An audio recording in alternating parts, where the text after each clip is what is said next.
In 1983, a talented young guitarist was kicked out of his band in the worst possible way. The band had just been signed to a record deal, and they were about to record their first album.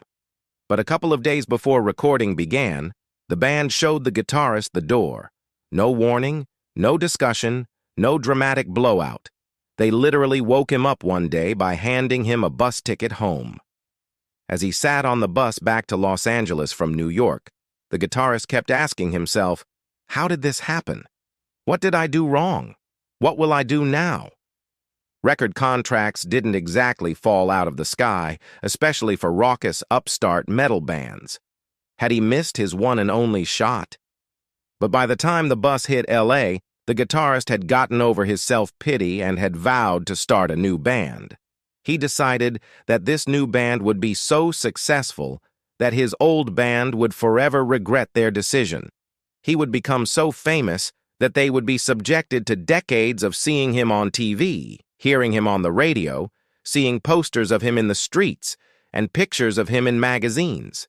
They'd be flipping burgers somewhere, loading vans from their small club gigs, fat and drunk with their ugly wives, and he'd be rocking out in front of stadium crowds live on television.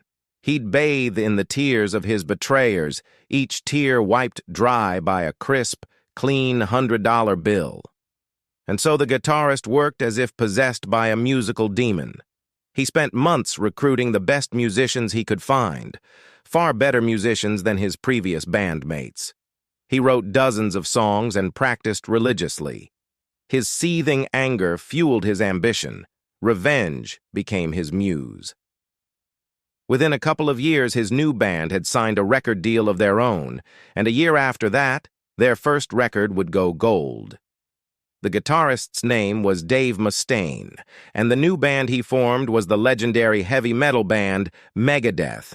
Megadeth would go on to sell over 25 million albums and tour the world many times over. Today, Mustaine is considered one of the most brilliant and influential musicians in the history of heavy metal music. Unfortunately, the band he was kicked out of was Metallica, which has sold over 180 million albums worldwide.